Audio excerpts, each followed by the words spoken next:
middle school English arts teacher, YA author of the Lucia Chronicles and the Elementals. This is a YA book review of Wayfarer by Alexandra Bracken, and this is the sequel to Passenger. You can check out my review of Passenger at the end of this video. I believe I gave it 3 stars when I read it, I think in the summer. And so at first I wasn't sure if I wanted to read Wayfarer or not, but I decided that I was going to, because this is a signed edition that I saw at Target, and that kind of made me, awesome cover, made me want to, you know, get it just because I like having signed books. And then there was a bonus story in here that was a Rose Linden story as well, called Pathfinder. So that was an extra that was in here. So overall, I gave this book 3.5 stars. I liked it a little bit better than Passenger. For me, Passenger, when I read it, like the last 80 to 90 pages really dragged, which is odd because usually in a book, the ending is not the place where the plot tends to drag. It tends to be in the middle.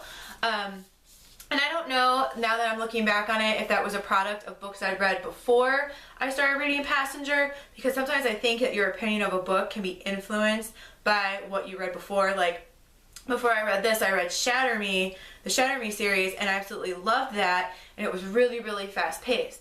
But and I adored it, but when I was done, I was looking for something that was a little bit slower.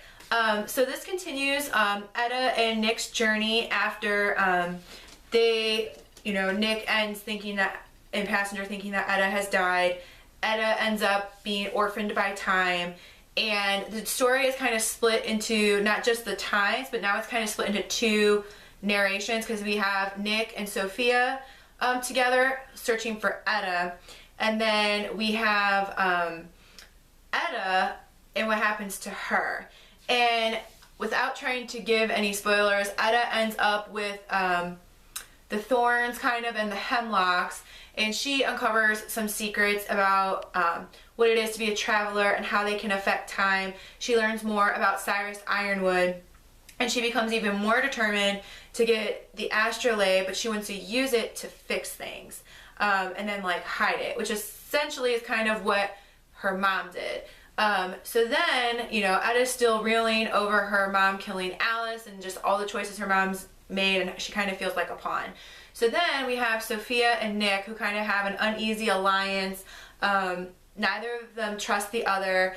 There's the appearance of another character named Lee Min, who is with them for a while, and Nick becomes even more determined after making a binding by death agreement with a witch who's also a traveler. He becomes even more determined to find the astrolabe and destroy it. Meanwhile, part of his agreement is that he's going to have to kill Cyrus Ironwood.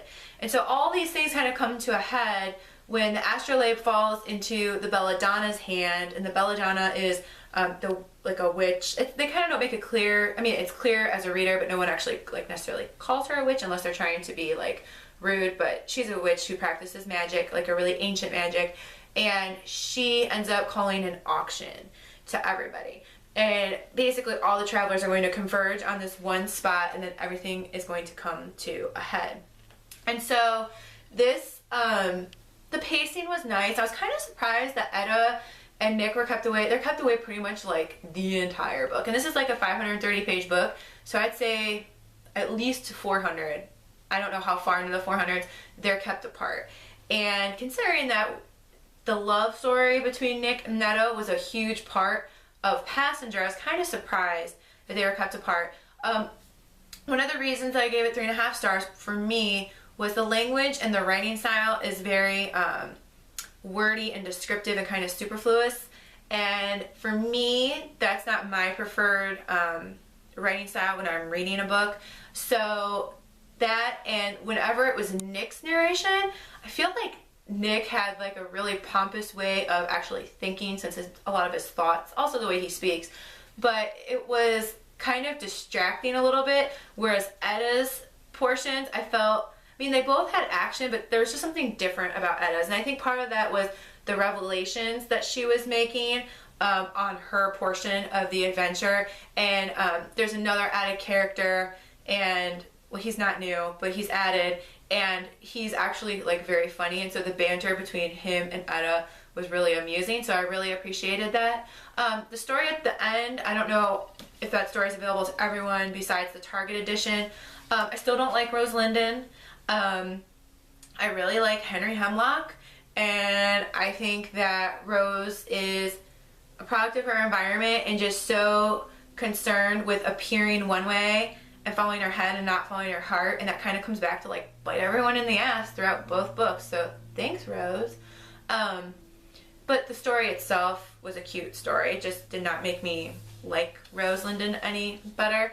So overall, I gave this book 3.5 stars. If you're a fan of Alexandra Bracken, I'm pretty sure that you would enjoy this book. If you want something that you can kind of read slowly, you know, it's fast-paced, but it has good stopping points. Not everything is like a cliffhanger chapter where you have to keep reading, and you like a lot of description in your book, then, and there's history in addition to, you know, the sci-fi portion of the time travel. And if anything, I feel like this is more historical fiction a bit, but it's like historical fiction fantasy. But if you enjoy all of those things, then I definitely think that you would enjoy Wayfarer. In the meanwhile, happy reading and happy writing.